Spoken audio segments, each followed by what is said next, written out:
안녕하십니까. 반갑습니다. 금년 12월에 철학과 현실 겨울호에서는 4차 산업혁명과 대한민국의 현 주소라는 주제로 특별 자담회 형식으로 오늘 자담회를 마련했습니다. 4차 산업혁명은 실제로 이런 말이 전 세계에서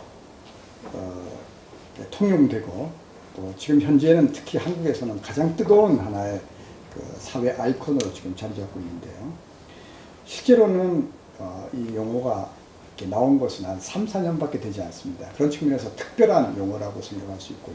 또 전문가들 사이에서는 이 용어가 적합한 사회 현상을 이야기하는 용어인가에 대해서도 상당히 많은 회의 등이 있는 것으로 알고 있습니다. 그러나 디지털화, 또 모바일 폰으로 대변되는 커넥션, 모든 면에서의 커넥션, 또 빅데이터, 이런 여러 가지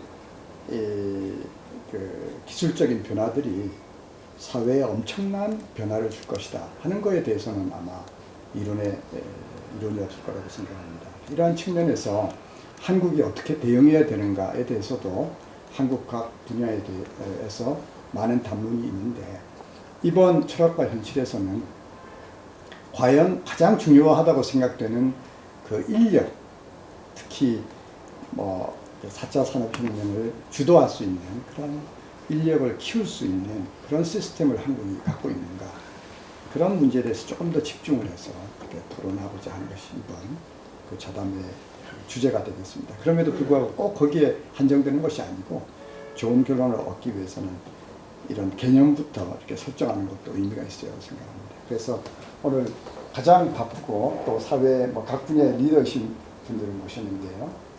시간 관계상 디테일하게 이렇게 소개는 하지 않고 이미 다 아시기 때문에 오세정 교수님, 서울대 물리학 교수로서 큰 기여를 하셨고요. 학문 교육 분야에서 또 지난 2, 3년간 바른미래당 의원으로서 교육위원회 간사를 맡으시면서 이 분야에 가장 적합한 분이 아닌가 하고 생각을 했습니다. 유기훈 교수님은 서울대 건설환경공학부 교수이시고요. 지금 현재는 국토정보지리정보원 원장으로 이 분야에 쭉 연구를 하셨고, 특히 2050 미래사회보고서라고 하는 심도 있는 연구 보고서를 낸 분입니다. 다음에 김도식 교수님은 건국대학교 철학과 교수로 계시면서 특히 철학 이해라고 하는 강의에서 젊은이들에게 가장 큰 인기를 가지고 있는 그런 분이기 때문에 이 분야에 적합한 분이라고 생각하고 제가 오늘 모셨습니다. 네, 그래서 좀 제가 자담에 크게 가이드라인을 이렇게 정했어요. 그래서 한 3, 4 분야로 이렇게 해서 처음에는 이 4차 산업혁명에 대해서 각 분야별로 교수님들께서 혹은 위원님들께서 어떤 인식을 갖고 계시는가, 이런 이야기가 되고요. 다음 이걸 준비하기 위해서 우리가 리더십을 한국이 가지기 위해서 어떠한 준비를 해야 되는가, 그런 이야기를 좀 하고 싶고요. 그다음에 마지막으로 인재, 우리가 잘 기를 수 있는 시스템을 갖고 있는가, 또 부족하다면 어떤 방향으로 개선해야 되는가, 이렇게 좀 나눴으면 좋겠지만, 그러나 이야기하는 중간에서 얼마든지 내용이 또 들어갈 수 있다고 생각합니다. 첫 주제인 4차 산업혁명에 대해서 어떤 인식을 갖고 계시는지, 또 컨텍스트를 어떻게 읽어야 되는지 하는 것에 대해서 조금 이야기를 해주셨으면 좋겠습니다. 누구부터 하시겠죠? 우리 차라리 김도식 교수님. 저는 사실 이게 제 생각이라기보다는 이제 저희 건대 공학하시는 박창규 교수님이 최근에 이 관련된 책을 쓰셨는데, 이제 그분은 한마디로 엄마 기계라는 표현을 쓰셨어요. 그래서 대량 생산 시대가 지나가는데 그 대량 생산을 커스터마이즈 한다라고 말씀을 하시더라고요. 그래서 뭐 예를 들어 가지고 요즘 보면은 뭐 제가 잘 들어가는 그런 종류의 사이트에 갔을 때 제가 관심 있는 유튜브 같은 경우도 제가 관심 있는 것이 먼저 뜨고 그런 식으로 그 고객들이 가지고 있는 어떤 취향이나 성향들을 빅데이터로 분석을 해서 맞춤형으로 줄 수 있는 뭐 그것이 지금 4차 산업혁명의 핵심 중에 하나이다라고 뭐 그 특강하시는 걸 제가 들어서 아 그러면 굉장히 재미있겠다. 그리고 재미도 있고 굉장히 무섭기도 하겠다라는 생각을 하고 있었습니다. 네. 네. 4차 제조혁명이라고 하는 측면. 일종의 그런 거죠. 이해할 수 있겠군요. 뭐, 너무 간단하게 얘기하셨는데. 순서대로, 예, 저도 뭐, 윤우식 교수님 말씀 동의하고요. 맞춤형이라는 건 사실은 뭐 정신적인 것도 있고 물질적인 것도 있는데, 그 인지기술이나 뭐 또는 여러 가지 다양한 빅데이터 같은 것들이 그런 거를 뒷받침을 한다고 생각을 합니다. 근데 저는 이제 그 이전에 이제 4차 산업혁명이라는 용어 자체가 어떤 의미를 갖고 있느냐는 것에 대해서는 글쎄 개인적으로 그 슈밥이라는 분이 그거를 주장을 하셨는데 제가 처음 그 용어를 들었을 때 바로 불과 그 한 얼마 전에 3차 산업혁명 얘기를 또 제레미 리프킨 박사가 했잖아요. 그래서 산업혁명이라는 게 그렇게 짧은 시간 내에 반복될 수 있는 것인지 일단 그거에 대해서 조금 저는 좀 의구심을 좀 가졌고요. 실제로 지금 프랙티컬하게 4차 산업혁명이라는 용어를 사용하는 그런 구글에서 키워드 검색을 해보면 거의 대한민국 중심으로 일어나고 있거든요. 대한민국이 가장 핫하죠. 예, 거의 뭐 유의미한 검색이 대한민국에서 일어나는 수준이라서 과연 전 세계적인 그런 보편적인 동의를 얻고 있는 용어인가 현상인가에 대해서는 조금 의구심을 갖고 있습니다. 예. 그럼에도 불구하고 아마 사람들이 4차 산업혁명이라는 말이 적합하지 않다면 예. 차라리 디지털 트랜스포메이션, 디지털이 워낙 빠르게 각 분야에 쓰이고요. 그 스케일이 너무 크기 때문에 뭐 그 용어를 이렇게 바꾸자고 얘기하는 사람도 있는 것 같습니다. 저는 뭐 그게 4차 산업혁명이라는 용어가 옳은지 그런지 잘 모르겠는데 이게 근본적인 사회 변화가 일어나는 건 맞는다고 생각을 해요. 그게 뭐 1, 2차, 3차, 4차 해가지고 산업혁명에 이름을 꼭 붙여야 되는지 잘 모르겠지만 저는 이제 소위 말하는 4차 산업혁명의 그 요체가 인공지능이라고 생각하는데 인공지능과 빅데이터 그러니까 아까 말씀하신 김 교수께서 말씀하신 그런 것도 다 구글이 내가 하는 거를 갖다 분석해가지고 주는 거잖아요. 내가 그러니까 지금 내 개인 정보나 뭐 내가 어디 가고 하는 것들은 너무나 많이 이제 분석이 되고 그걸 분석을 할 수 있는 그런 툴이 다 생겼고, 그러니까 AI라는 걸 통해서 뭐 자율자동차도 움직이고 뭐 이렇게 되니까 이게 이제 인간과 기계의 구분 이게 뭐냐 하는 것까지 갈 수 있어서 이거 참 몇 년 안에 엄청난 변화가 있을 거라고 생각이 되거든요. 그런 면에서는 이제 이게 명칭을 뭐라고 붙이든 간에 우리가 거기 대응을 좀 하기는 해야 될 거다. 그러니까 대량 생산 뭐 자동차 같은 것도 뭐 AI가 자율자동차가 된다 그러면 자동차도 지금의 20%만 있으면 된다는 거잖아요. 대부분 그렇죠. 80% 서 있으니까 그걸 돌리면 그러면 그게 굉장히 지금 산업도 확 바뀌고 공유 경제를 드라이빙하고 있다. 그러니까요. 그런 거죠. 공유경제 드라이브 되는 게 이제 뭐 디지털 기술과 빅데이터 핸들링 할 수 있는 거 뭐 이거 다 되니까 다 되는 거라서 하여튼 변화가 있을 거란 큰 변화가 있을 거란 생각은 들어요. 근데 그걸 이름 어떻게 붙이냐면 다른 문제긴 하겠지만. 네. 변화는 뭐 가속된. 예. 말씀하신 대로 지금 변화가 이안 모리스라고 하는 학자가 전 세계 세 가지를 가지고 변화를 봤어요. 인구 증가를 가지고 변화를 봤더니 이렇게 이게 지금 2000년 경이라고 보고요. 네. 이게 지난 한 BC 마이너스 이제 8000년이 한 1만 년 정도 스팬을 가지고 본 겁니다. 그래서 인구 증가가 이렇게 올라가고 그다음에 사회 발전도 이렇게 비슷하게 이렇게 올라가요. 그다음에 기술 혁신도 또 역시 산업혁명 기점으로 해서 이렇게 세계 그래프가 공교롭게도 이렇게 거의 수직으로 치솟는 기울기가 올라가는데 이안 모리스 학자의 말에 의하면 그래서 여기에 특이점이 오지 않겠나 이렇게 얘기를 하는데 뭐 이런 데이터만 봐도 지금 학장님 말씀하신 대로 범상치 않은 변화가 일어나고 있는데 네. 사실 이게 익스포넨셜 그래프의 함정인데 이걸 한 100년 뒤에 가서 그리면 그때 가서도 또 그때쯤에 이렇게 올라갑니다. 원래 익스포넨셜이라는 게 원래 항상 그래요. 지수 함수. 예. 언제 그래도 지수 함수적으로 증가. 그렇습니다. 그래서 하여튼 이 그래프가 뭐 이게 이렇게 수직으로 기울기가 올라가면은 당장 뭐가 온다는 것은 조금 데이터학적으로 봤을 때는 좀 지나친 과거에 추론이고요. 다만 과거에 비해서 속도가 굉장히 빠르다, 가속화되고 있다는 것은 명확해 보입니다. 그렇습니다. 예. 네. 그래서 그냥 자체 용어에 너무 집착할 필요는 없다 이렇게 예. 이해할 수 있고요. 지금 말씀하시는 건 큰 제조업에서의 새로운 형태의 변화, 또 지금 그 변화 폭이 너무 크다는 말씀. 예. 그다음에 거기에 그 인공지능 등이 가장 큰 빅데이터 같은 드라이빙 포스가 아닌가 이런 얘기를 일단 한번 했습니다. 거기에 대해 전체적으로는 동의하다고 생각하고요. 그렇다면 우리가 지금 우리 자체 역량 등을 봤을 때 이러한 큰 변화에 대응할 수 있는 교육 문제는 좀 이따가 우리의 사회 역량에 대해서 혹시 우리가 좀 이야기할 수 있나요? 아니면 좀 더 다른 주변 이야기를 하고 해도 좋겠습니다. 이건 저부터 이렇게 돌아가자고.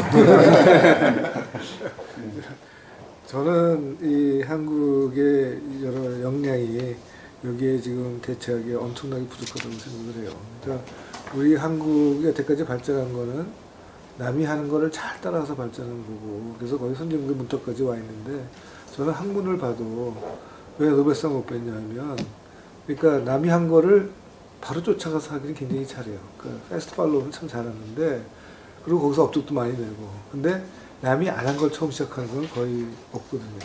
그러니까 이제 사실은 선진국이라는 게 이게 뭐 문명의 지평을 높이고 또 이런 뭐 거대한 말을 안 쓰더라도 남이 안 한 거를 처음 하는 그런 게 이제 이 사실 변화를 이끌어가는 건데, 그러기에는 우리가 모든 환경의 교육이나 뭐 투자 환경이나 아니면 사람의 인식이나 이런 것들이 아직도 굉장히 부족하다. 이제 그런 생각을 하고요. 그러니까 여기 뭐 지금 축적의 얘기를 하셨는데, 일단 교육은 지금 네. 전혀 못 따라가고 있고 나중에 얘기하실 거고요. 교육은 조금 높다. 있다 하더라도 이 축적에 관한 것도 마찬가지인데, 이게 그러니까 이 사업에서도 이제 그 기술이나 뭐 이런 것들이 막 쌓여야만 거기서 이제 새로운 게 팍 터질 수가 있는데, 아직은 우리가 그 배워온 거를 잘 한 거 정도에서 이제 아직 거기 머물러 있는 거 아니냐는 생각이 들어서, 이게 4차 산업혁명 시대가 되면 남이 안 하는 그러니까 사실 공유경제 처음에 말은 들었지만 그 우버라는 게 그렇게 커지려고 아무도 생각을 안 했잖아요, 처음에. 그러다가 이제 커지고 뭐 이런 것들이 보면 구글, 아니 검색을 해가지고 뭐가 돈이 벌릴까? 이제 그러다가 보니까 지금 이게 엄청나게 돈이 번다. 그러니까 굉장히 과거하고 다른 그런 비즈니스들이 굉장히 커지고 그럴 텐데, 과연 우리가 그렇게 할 만큼 역량이 돼 있느냐, 그 아이디어가 있어도 그거를 갖다가 현실화시킬 수 만큼 힘이 있느냐 하는 거에서는 저는 아직 우리가 굉장히 힘이 딸린다는 생각을 합니다. 역량만의 문제는 아닌 게, 그러니까 어차피 이 교육하고 연결될 수밖에 없겠지만, 일단은 먼저 제조나 그런 데 보면은 옛날에는 뭐 미국이나 일본이나 이런 선진국 거를 저희가 빨리 해서 좀 싸게 해서 물건을 어떤 그 판매하는 형식이었다라고 하면, 이제 중국이 또 굉장히 빨리 따라오고 있거든요. 그러니까 저희는 지금 중간에서 치고 나가지도 못하고, 그렇다고 해서 이제 그 가격 경쟁력이나 이런 거는 중국한테 밀리는 시대가 이미 왔거나 곧 올 것 같은 그런 맥락에서 볼 때는, 지금 우리는 약간, 그러니까 뭐라고 그러죠? 그러니까 위로도 못 가고 밑으로도 못 가는 새로운 넛 크래커. 예. 그러니까 중간에서 이제 낀 세대가 되는 것 같은데, 뭐 교육 문제는 뒤로 한다고 하지만 저는 이게 근본적으로 저는 교육에서 출발한다고 생각을 하거든요. 왜냐하면은 저희가 어렸을 때 배운 게 전부 다 객관식이잖아요. 근데 객관식의 핵심이 뭐냐면은 그러니까 출제 한 사람의 의도된 정답이 뭐냐를 찾는 거지, 내가 무엇을 생각하느냐는 전혀 중요하지 않은 그런 것만 연습하다 보니까 결국은 내가 뭔가를 새로운 걸 시도하는 연습을 할 기회가 없었어요. 그 저 같은 경우도 결국은 그걸 유학 가서 처음 해봤던 것 같고요. 지금 이야기하신 아마 교육에서의 문제라기보다 어떤 현상으로 이야기하죠. 예, 예. 그런 현상에 대해서는 모든 분들이 아마 동의하리라고 그렇겠죠. 생각합니다. 나중에 거기에 대해서는 좀 네. 깊은 토론을 하도록 하고. 네. 혹시 네. 제 생각에는 일단은 이제 무언가가 크냐 작으냐 예를 들면요. 뭔가를 이제 그 설명하려면 상대적인 개념이기 때문에 뭐에 비해서 이 항상 기준을 잡아야 된다고 저는 생각을 하거든요. 그래서 우리 지금 역량이 뭐 서구에 비해서 예를 들면 뭐 크냐 작으냐 주로 이제 저희가 비교하는 건 대개 이제 저보다 뛰어난 서구의 어떤 인프라 같은 걸 가지고 얘기를 많이 하기 때문에 서구를 가지고 비교를 한다면은 저는 이렇게 생각합니다. 제가 주로 그림 같은 걸 많이 네. 좋아하는데 이 역량이라는 것을 저는 형이 하학적인 어떤 측면과 형이 상학적인 측면을 가지고 이렇게 본다면은 하학적인 측면으로 예를 들어 우리가 물리적인 측면, 물리계 쪽으로 들어갔을 때는 우리가 좀 서구에 비해서 부족하다고 저는 그건 동의를 합니다. 그러니까 물리 쪽에서는요. 네. 뭐 우리 기초물리, 이론물리학부터 뭐 잘 아시겠지만 시작해서 어떤 실험에 기반한 어떤 그 논리적인 전개, 그래서 그거에 기반한 또 새로운 것을 창안하는 능력은 여전히 저희가 부족하다고 보지만 형이 상학적인 어떤 능력, 그러니까 사고하는 종합적으로 좀 어떤 현상을 이해하고 인식하고 그런 것을 하는 그런 추론 능력 같은 거는 그렇게 저는 뒤지지 않는다고 보거든요. 왜 그렇죠? 예. 그 문화 뭐 한국 그러니까 우리가 동양의 문화의 기능. 예, 서구의 환원주의가 아니라 우리 원래부터 뼛속 깊이 전체주의적인 어떤 그런 접근 방식을 취해왔고, 홀리스틱한. 예, 홀리스틱한 방식이고, 또 특히나 직관이라는 요소를 굉장히 예전부터 중요시해왔기 때문에 지금 그런 것들이 굉장히 중요한 요소가 되고 있는 그런 사회로 가고 있고, 따라서 저는 그런 면에서는 그렇게 약하지 않다라고 저는 상당히 상위 수준에 있다고 보고 있는데요. 네. 그래서 우리의 경쟁력은 이 하위에 있는 이 형이 하학적인 역량을 끌어올리는 것도 중요하지만 우리가 이미 점유하고 있는 이런 높은 수준의 정신적인 어떤 그런 종합적인 추론 능력도 같이 융합하면 좋지 않을까. 얘가 저 하나의 좋은 예를 들어드린다면 저희 같은 경우 지금 BTS라고 하는 방탄소년단이 세계적으로 좀 유명한 비틀즈에 뭐 비유될 만큼 BTS가 잘하고 있다고 예, 잘하고 있다고 하는데 저는 바로 그런 능력이 이 중간쯤에서 노래하는 능력 정도가 바로 이 중간 정도에서 우리가 지금 빛을 발하고 있다고 보고 있거든요. 일종의 CT 문화적인 기술인데 그래서 이런 거는 약하지만 이런 거는 강하니까 접목시키면 충분히 뛰어날 가능성이 있다라고 저는 생각을 합니다. 특히 이제 좀 이따 다시 말씀드리겠지만은 네. 공학이라는 것도 점점 이제 이런 메타리얼에서 점점 그 형이상학적인 감성 같은 디자인이라든지 그런 요소로 지금 전이하고 있거든요. 그렇군요. 그런 면에서 가능성이 있다고 생각을 합니다. 그러면 지금 그 유기용 교수님께서 말씀하신 그 가치 분야에서 예.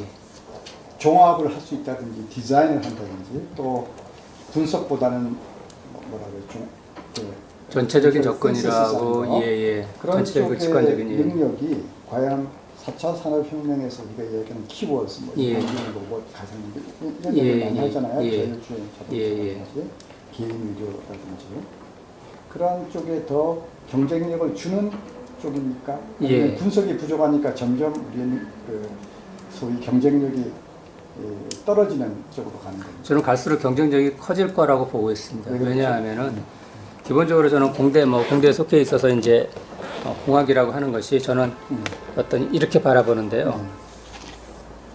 어떤 시각에서 바라보느냐 하는 것이 그것을 명쾌하게 설명하기도 하고 혼란스럽게 꼬이게도 만드는데 저는 공학적인 발전이라는 것을 어떤 전환이라는 개념으로 저는 설명하는 것이 제 나름대로는 가장 명쾌하지 않을까 생각을 해요. 그러니까 무슨 말이냐면 A 상태에서 B 상태로 바꾸는 것을 전환이라고 하는데 예전에 우리가 어떤 그런 공학적인 기술을 발전시키지 않았을 때는 자연적인 전환에 의존했어요. 즉 식물 같은 것들이 대표적인 사례인데 햇빛하고 이산화탄소하고 물 같은 그런 요소를 결합시켜서 그거를 일종의 우리 포도당 같은 걸 만들지 않습니까? 전환기란 말이 사람이 그런 전환 기술을 갖지 않았을 때에는 식물이나 동물 같은 이런 자연 전환기에 의존해서 지금까지 산업을 발전시켜 왔는데 그러다가 이제 자연 전환기에 의존하던 시대에서 우리가 여러 가지 동력이라든지 또 지금은 더 나아가서 사고하는 능력까지 기계에 의한 인공 전환기에 지금 우리가 상당부 의존해 나가고 있거든요.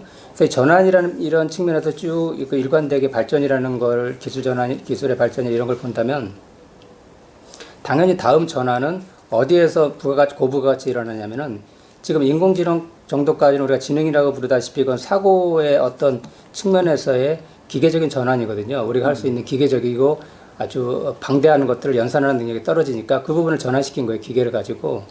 그런데 그렇다면 앞으로 가면 갈수록 어떤 전환이 필요하냐면 저는 기계가 미처 처리하지 못하는 어떤 감성적인 부분.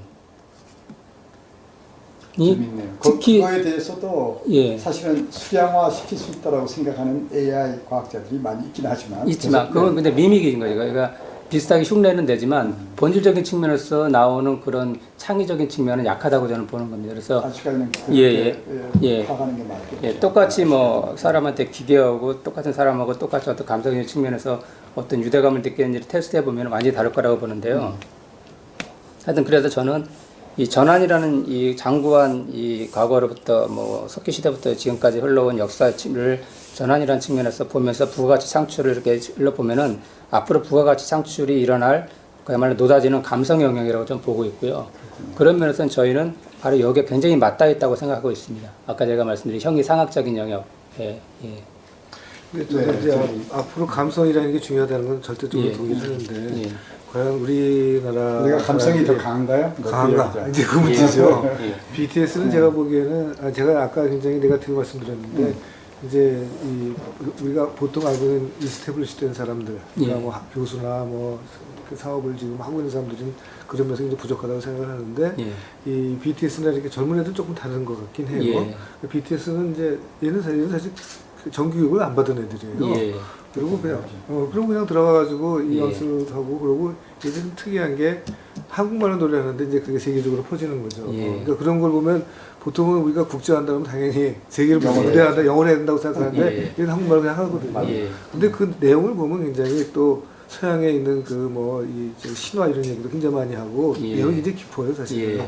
그런 것들이 이제 사람들한테 먹힌 거고 얘들은 보통 랩을 하면 서양의 그러니까 미국의 랩이라고 하면 굉장히 특별적인 랩이 많은데 우리의 랩은 굉장히 뭐 이 건전합니다. 뭐 효도 뭐 이런 얘기도 하고 그래서 굉장히 다른 거예요. 가족의 밸류 그런 거라고 뭐 love yourself 뭐 이런 얘기를 하고 너 자신은 뭐 그러니까 하여튼 그래서 그러면서 볼 때는 굉장히 이게 이 희망적인데 과연 이제 그러니까 그래서 젊은 사람들은 우리하고 좀 다른 면도 있고 세계적으로 더 튀어나갈 수 있는 가능성도 보인다. 그것까지는 동의를 하는데 과연 이 시스템이 그걸 받쳐주느냐 하는 지속적으로 받쳐주느냐는 문제입니다.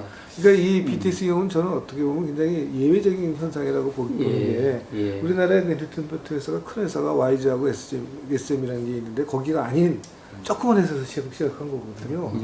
근데 이제 아직은 근데 우리나라의 이 연예계는 이 위에 그 대규모 자본이 아직도 잡고 있다. 대기업이 잡고 있잖아요. 자, 과연 그러니까 이거를 우리가 이제 이런 애들이 그러니까 커가지고 뭐 얘네는 이미 컸지만 하여튼 그런 우리 생태가 돼 있느냐 하는 문제에서 그러니까 미국은 내가 여러 가지 싫어하는 면도 있지만 그런 면에서는 구글이 확 떠오르고 이런 거가 쉽게 되는 그런 사회인데 비해서 우리는 사실은 그러니까 이 벤처라고 우리가 하는 게 대기업이 된 게 아마 네이버 다음에 없었을 겁니다.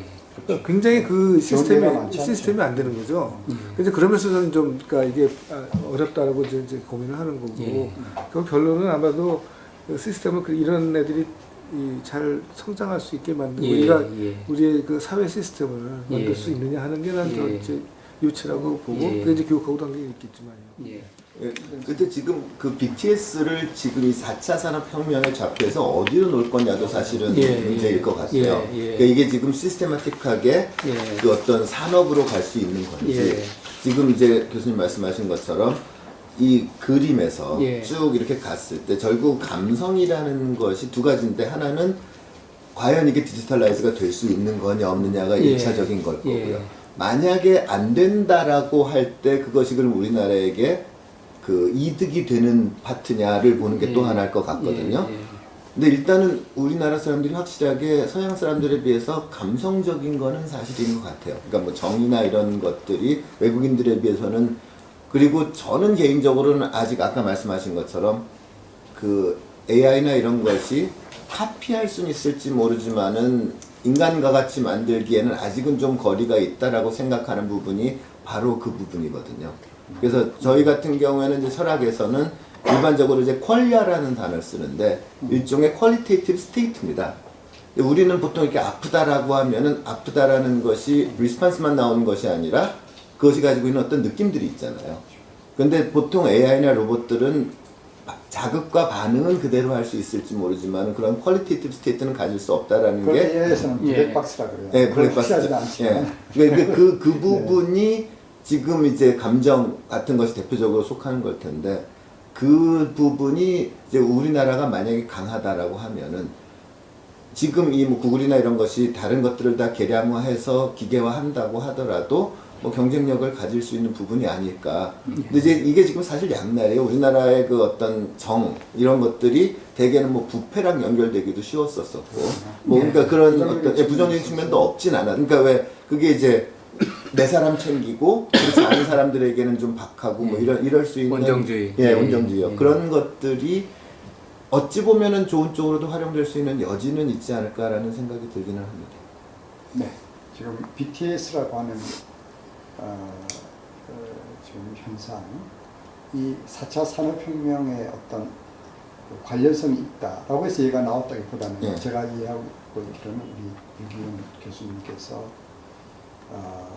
4차 산업혁명에서의 가치, 경쟁력, 또 기여할 수 있는 능력들이 분석 능력에 의존하는 것보다는 점차 종합한다든지 어떤 인간만이 가질 수 있는 그런 정, 이모션, 정서, 또 이런 문화적인 총체적인 어떤 의미에서 하나 예로 BTS를 열린다고 생각합니다. 그런 면에서 상당히 그 지지를 얻은 것 같아요. 다른 분들한테. 그거는 나중에 교육에서도 한번 그 토론할 수 있는. 잊어버리기는 먼저 왔어요. 그 교육을 안 받은 친구들이란 말이에요. 오히려 정규교육을 안 받았죠. 네, 정규교육을 안 받은. 안 네. 받았지만 뭐 그런 트레이닝을 받았겠죠. 그 지내왔던 그 트레이닝 과정이라고 하는 거는 사실은 정규 교육보다 더 똑똑하고 철저하고 그랬을 수도 있겠죠. 그렇겠죠. 제가 특히 그 부분 BTS를 감정에서 성공한 거로 보는 이유는 사실은 그 모차르트 같은 서구식의 그런 리듬과 그 멜로디에 기반한 상당히 과학적인 그런 말하자면 음악가거든요. 들어보면 깔끔하고 군더더기 없는 하나의 소프트웨어를 멋진 소프트웨어를 보는 듯한 그런 느낌을 갖게 하는데 역시 이제 그런 문화 같은 그런 음악 같은 측면에서 서구는 역시 그런 분석적이고 환원적인 그런 측면의 어떤 상당히 발판을 뒀다고 저는 보고 있는데 잘 정립된 바하의 예. 등 음악을 거의 과학처럼 취급하는 그런 느낌을 좀 많이 받았거든요. 화성학이라든지 그런 것도 상당히 과학적인 측면을 갖고 있습니다. 예, 그래서 BTS는 그것과는 달리 사실 음악도 허술하고 그 하는 말도 한국말이고 들어보면은 근데 뭐가 있냐면은 그 쓰는 키워드 중에 사람이 그 현 시대를 그 공감할 수 있는 키워드들을 끄집어내서 그런 것들을 자기네들 생활하고 연결시켜서 24시간 사람들로 하여금 자기와 가슴으로 공감하게 한다는 면이 저는 성공의 요인이라고 봅니다. 그래서 그런 과학적이고 어떤 종합적 그런 멜로디나 화음은 없지만 그 공감 능력 때문에 세계적인 이게 됐다고 보기 때문에 이제 그렇게 저는 보는 거죠. 정말 관찰해서 예. 꼭 뭐 BTS가 이러지만 예. 한국의 드라마라든지 예. 또 한국의 여러 가지 다른 사회 현상들이 처음에는 동남아, 중동, 심지어 지금은 서구까지 예. 광범위한 어떤 그 액셉턴스, 예. 받아들임을 지금 예. 보고 있잖아요. 그런 측면에서 거기에 대한 좀 이해가 또 필요하다고 생각해요. 이게 4차 산업 미래 사회에서 점점 더 좋은 하나의 그 요인으로 작용한다. 그렇게 얘기하시는 거 이해가 됩니다. 그 음악이라기보다는 사실은 그냥 살아있는 진행 중인 드라마 같은 느낌. 뭐 저는 그렇게 좀 이해를 합니다. 몰랐군요. 그것도 이제 이 4차 산업하고도 관계는 좀 돼 있는 게 이제 그 우리가 TV나 이런 데서 본 적이 거의 없잖아요. 예를 들면 유튜브로만 한 거거든요. 유튜브 아니면 그러니까 과거 같으면 도저히 불가능한 그런 성공 모델입니다. 근데 이게 이제 확립된 그런 뭐 방송이나 뭐 언론이나 이런 게 아니라 그냥 유튜브로 자발적으로 왔다 갔다 하는 거기 때문에 이제 그 사실은 그 4차 산업하고 관계는 있는 거죠. 그런 면에서 볼 때는. 근데 이 다양한 루트로 여러 가지가 일어날 수 있는 그런 상황인 거죠. 근데 아까 말씀하신 그 공감대라는 게 아마 걔네들이 가지고 있는 개인적인 채널이 있을 겁니다. 그래서 끊임없이 자기네들의 일상 같은 거 올려 SNS로 계속 계속 올립니다. 예. 예. 그러니까 그런 것들이 계속해서 교감하게 하고 예. 옛날에 이제 그 소위 말하는 공식적인 미디어를 통해서만 할 수 있었던 거를 그럼요. 개인적으로 할 수 있었다는 측면에서 이제 오 교수님 말씀하신 그런 예. 측면이 분명히 있는 거죠. 소프트웨어적인 측면에서 상당히 긍정적인 한국 가지고 있는 긍정적인 측면에 대해서 얘기하는 건 굉장히 우선 좋다고 생각해요. 제가 질문 하나 하고 싶은 게 우리가 과연 새로운 기술, 문화 이런 것을 창출할 수 있는 그 능력이 있는가? 베스트 팔로워처럼 우리가 얘기를 하셨는데 거기서 전 두 가지 의미가 있다고 생각하거든요. 하나는 새로운 걸 우리가 창출해서 그걸 다른 사람들이 따라서 한다든지 하는 거에 대한 가치가 있죠. 기분이 좋은 일이니까 프라이드도 생기고 그런 측면에서는 저는 의미가 있다고 봐요. 그러나 왜 꼭 우리가 새로운 것을 창출해야만 되는 것인가? 새로운 걸 창출한다는 뜻은 엄청난 리소스 알로케이션, 투자도 들어가고 하는 거거든요. 기다림과 스피드, 그걸 우리가 감내해야 되는데 한국의 전체 나라의 크기, 우리가 가지고 있는 자원, 또 마케팅, 그 시장의 크기가 과연 그런 일을 우리가 강조할 만큼 중요한 것이 되는가? 거기에 대해서 좀 서로 이야기할 필요가 있다고 생각해요. 또 이런 의미가 있다고 생각합니다. 새로운 것을 창출하면 더 부가가치가 생긴다. 처음에 거둬들은 사람, 처음에 주장한 사람들은 좀 더 빠르게 시장에 진입해서 가치를 돈을 많이 벌 수 있고 뒤에 팔로우하는 사람들은 열심히 일을 하지만 상대적으로 리턴이 작다. 이렇게 하는 측면도 좀 있다고 보거든요. 어떤 것인지